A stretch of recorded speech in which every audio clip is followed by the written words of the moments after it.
Buenos días, bienvenidos a un nuevo video de ciencias sociales, en este caso para grado 11. Vamos a desarrollar un poco más el concepto de globalización y en este momento vamos a abordar específicamente lo que es la globalización económica, ¿vale? Para que tengan en cuenta. Entonces, nuevamente, este video es presentado por mí, Andrés Felipe Rojas Cabanza, y voy a empezarles a hablar un poco retomando algunos conceptos del video anterior de, por ejemplo, el concepto de globalización, características, para ya iniciar a abordar el tema puntual de qué es globalización económica, cuáles son los efectos de la globalización económica, por ejemplo, al nivel de crisis financieras y crisis financieras globales, como la caída de la bolsa de Wall Street, entre otras, para que entiendan más o menos lo que es globalización económica y el impacto que genera la globalización económica, ¿vale? Tengan en cuenta esto. Entonces, ¿vale? Podemos iniciar. Recordemos el concepto de globalización, ya lo habíamos visto en el anterior video, pero nuevamente para generar un mejor concepto, tener más claridad, la globalización es un fenómeno caracterizado por la interdependencia económica, política, social, cultural de todos los países del mundo. Como lo muestra la imagen, una red global, ¿vale? No hay fronteras y es una interdependencia, todos dependen de otros. Entonces es puntualmente, obviamente, los países más poderosos generando una interdependencia con los países más pequeños o menos poderosos. Entonces, tienen que tener en cuenta eso. Como dicen, esas fotos se representan cómo las nuevas tecnologías han llegado a cualquier parte del mundo, sacando beneficios a cada una de ellas. Y es un mapa donde precisamente ustedes pueden observar las multinacionales y cómo han llegado a diferentes partes del mundo. Tienen en cuenta, por ejemplo, Coca-Cola Company, que ha llegado a literalmente todas las partes del mundo, exceptuando unos 10 países. Literalmente eso es globalización. Características de la globalización, bueno, tener cobertura mundial, como ya les había mencionado, inmediatez gracias a las nuevas tecnologías, todo es inmediato, ya no te demoras 6 años enviando una carta de un lugar a otro, sino es automático, una llamada internacional y te comunicas en cualquier parte del mundo. Ser básicamente económica debido a la cantidad de transacciones comerciales, muy puntual, literalmente el dinero se homogeniza, haber transformado las bases de la sociedad, el cambio cultural y haber creado una conciencia global. Ahora pensamos masivamente, ¿ok? Eh, Centrémonos en la globalización económica. Lo que les digo, vamos a ver algunos puntos vitales sobre este tema de globalización económica, centrándonos, por ejemplo, en lo que son el tema específicamente de las crisis financieras, las problemáticas globales a raíz de la evolución de este fenómeno de la globalización económica. Entonces nos dice el concepto, la globalización económica es la parte central de la globalización y por tanto se podría decir que es lo que mueve al mundo. Tenemos también globalización social, cultural, pero principalmente la globalización es el enfoque económico. Recuerden que evoluciona del mercantilismo a este proceso de globalización mundial. Entonces, claramente esta economía global se organiza alrededor de tres importantes centros. Hoy en día, en el siglo XXI, tenemos a Estados Unidos, la Unión Europea y Japón y China, más o menos para que tengan en cuenta.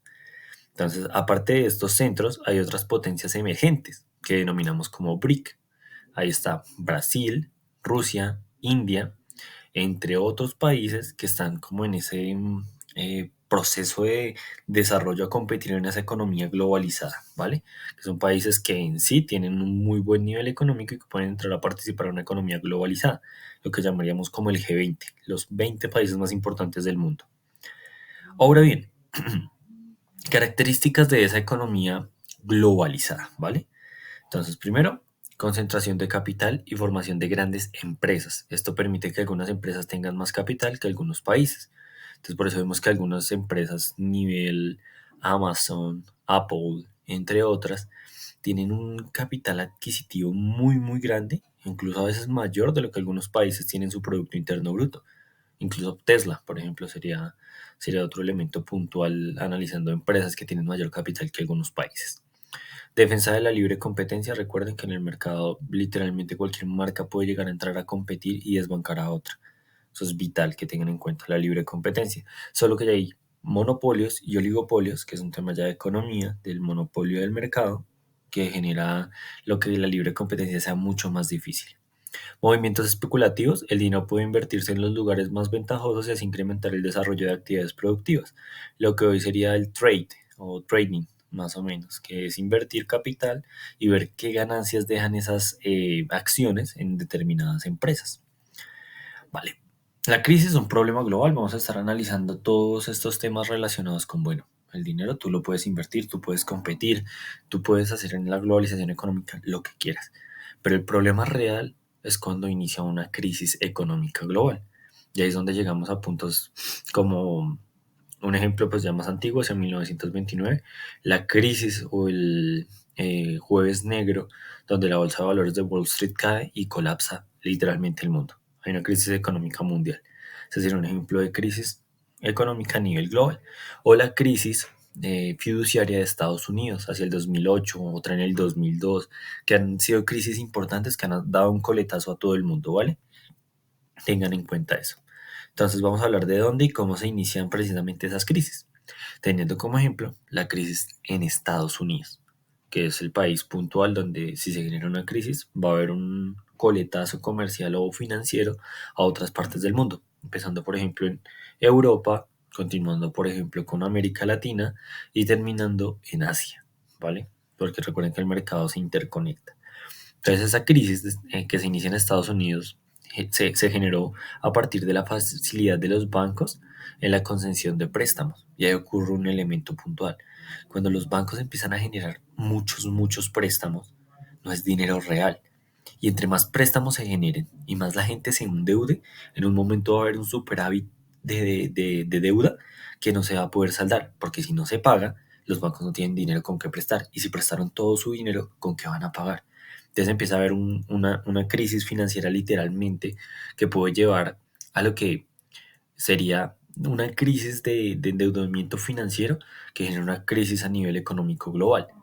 Entonces, vamos a explicar un poco cómo se genera esa crisis para que entiendan. Entonces, el exceso de créditos es algo también negativo, porque si se piden muchos créditos y no se pagan esos mismos créditos o las personas no pueden pagar esos créditos, no puede haber una dinámica comercial clara.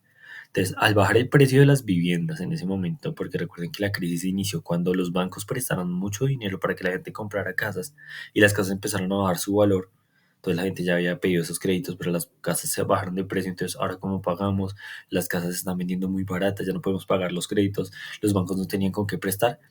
Bajó también el de los bonos estadounidenses o el de los créditos, por lo que se perdió muchísimo dinero al tener que vender los bonos a un precio menor, a lo que no se vendían. Entonces los inversionistas empezaron a retirar su capital y esos bancos empezaron a perder liquidez, que es el dinero base que tiene un banco para generar préstamos. Si no tienes dinero para generar préstamos y te deben mucho dinero, pues vas a empezar a cerrar. Y si cierran bancos, crisis económica. Entonces la caída de estos bancos provocó el desplome de las principales bolsas comerciales y que los mercados están conectados entre sí. Entonces empezó a haber como cuando en dominó cada una ficha y cada otra. Si muchos bancos no tienen con qué financiarse, van a cerrar. Si los bancos empiezan a cerrar, Wall Street, las grandes bolsas de valores, van a caer también, porque los bancos son los que generan esa movilidad de dinero. Y en el momento que las bolsas de valores empiecen a entrar en crisis, los inversionistas empiezan a sacar sus divisas, su capital, también va a entrar en crisis muchas empresas. Entonces va a generar un caos financiero que empieza a detonar de país en país a generar una crisis económica global. Entonces, después de que en Estados Unidos ocurre esa crisis fiduciaria debido a lo que es el valor de los inmuebles, llega a Europa el coletazo. Entonces, muchas de las entidades que compraron bonos hipotecarios a los bancos estadounidenses eran europeas.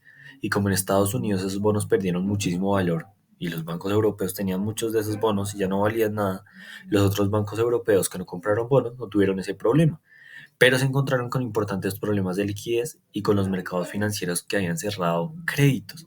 Entonces ya que algunos no habían comprado, también los azotó esa crisis, porque a pesar de que no tenían esos bonos como tal, pues igual se iban a ver afectados. Entonces ese mismo modelo se siguió en todo el mundo provocando la crisis global. Todos los bancos que habían invertido en Estados Unidos, todas las personas que habían invertido en Estados Unidos por esos bonos, empezaron a perder dinero. Y si se pierde dinero masivamente en el mundo, va a haber una crisis o un estancamiento mundial y generó claramente que hubiera una crisis global en el mundo que se solucionará de manera muy compleja, generando alivios financieros desde el Fondo Monetario Internacional y el Banco Mundial Internacional. ¿Dale? Pero fue una crisis que duró alrededor de unos 10 meses en ser solucionada y 10 meses de crisis económica es bastante. ¿Y eso que lo permitió? La globalización económica por estar interconectados literalmente todos los bancos, todas las inversiones en el mundo. ¿Vale? Ahora vamos a hablar de los centros de poder tradicionales, que son esos centros de poder en donde si ocurre una crisis económica, el coletazo va a ser mundial. Entonces, primero, la mayor parte del capital global se mueve entre estos lugares. Estados Unidos, teniendo en cuenta que es el principal, Europa o la Unión Europea y Japón o China o Asia, ¿vale?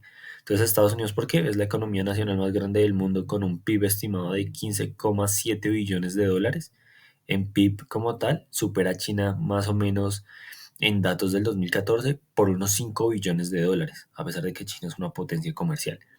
Europa, buena parte de la dinámica económica del continente se enmarca dentro del funcionamiento de lo que es la Unión Europea y recuerden que la Unión Europea tiene una de las monedas más fuertes, lo que es el euro, y un comercio internacional entre todos los países europeos que genera una posibilidad increíble de lo que sería rentabilidad, préstamos, capital humano, de todo. Y Japón es una de las grandes potencias económicas mundiales y en la actualidad es la tercera mayor economía de acuerdo a su PIB, Producto Interno Bruto. Asimismo es uno de los mayores exportadores e importadores de mercancías. A pesar de que Japón es una isla muy pequeña, importa a todo el mundo, ¿vale? Y acá hablamos un poco de los BRICS, que son esos países que están tratando de entrar en esos centros de poder tradicionales, como lo son Brasil, Rusia, India, China y Sudáfrica, que precisamente esos cinco pertenecen al G20. Recuerden que son los 20 países más importantes del mundo tomando decisiones en sus reuniones anuales. Entonces, todas esas economías tienen que, primero, gran población, grandes extensiones de tierra, recursos naturales y fuerte presencia internacional. Brasil, recuerden que es el país más grande de América del Sur y uno de los países más grandes del mundo, al igual que la cantidad de recursos que tiene y dinero, posibilita que sea una de las economías emergentes más importantes hacia lo que es este precisamente 2024, al igual que India, China, entre otros. ¿Vale?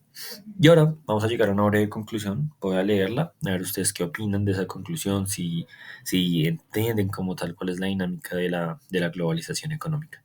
Entonces voy a leerla y ya les dejo la actividad y finalizamos el video para ver si lograron comprender qué es la globalización económica y si no, pues las preguntitas las harán en la tutoría, ¿vale chicos? Entonces voy a leer la conclusión y finalizamos. Entonces, como conclusión, pues esta conclusión ya la redacto yo como manera de intromisión para generar ese corte en lo que es globalización económica y lo que espero que comprendan como objetivo en la clase de globalización económica. Entonces, a medida que el proceso de globalización ha avanzado, las condiciones de vida, sobre todo medidas utilizando indicadores amplios de bienestar, han mejorado apreciablemente en casi todos los países. Sin embargo, los más beneficiados han sido países avanzados y solo algunos de los países en desarrollo, lo que vemos una desigualdad muy grande entre pobreza y riqueza. El hecho de que la brecha de ingresos entre los países de alto ingreso y los de bajo ingreso se ha ampliado es motivo de inquietud. Y el número de personas que en el mundo entero viven en la miseria extrema es profundamente preocupante. Sin embargo, es erróneo concluir sin más que la globalización ha sido la causante de esta divergencia, o que nada se puede hacer para mejorar la situación. Por el contrario, los países de bajo ingreso no han podido integrarse a la economía mundial con la misma rapidez que los demás, en parte debido a las políticas que han decidido aplicar y en parte debido a los factores que escapan a su control. Ningún país, y menos aún los más pobres, pueden permitirse quedar aislados de la economía mundial. Todos los países deberían tener como objetivo reducir la pobreza. La comunidad internacional debería esforzarse, fortaleciendo el sistema financiero internacional a través del comercio exterior y de la asistencia, por ayudar a los países más pobres a integrarse a la economía mundial, y así a acelerar su crecimiento económico y a reducir la pobreza. Esta es la mejor forma de garantizar que todas las personas de todos los países se beneficien de la globalización y no se generen tantas brechas tan visibles como las que vemos hoy en día entre países muy ricos como Estados Unidos y otros, como lo que sería el caso de Costa de Marfil, Nigeria, entre otros del continente africano, que son demasiado pobres e inestables. Que se supone que si la globalización económica fuera positiva, todos estaríamos más o menos en un nivel equitativo de posibilidades, ¿vale? Entonces, thank you for your attention. And in this moment, sorry, la actividad, voy a dejar la actividad. Entonces, en estos momentos voy a dejar la actividad. Recuerden, siempre en material de apoyo van a encontrar este video y la actividad va a estar subida también como material de apoyo y se les deja el espacio en tareas para que la envíen. Es una actividad relacionada con la globalización económica y la voy a subir a forma de taller. Entonces, muchas gracias por su atención y que tengan un muy buen día.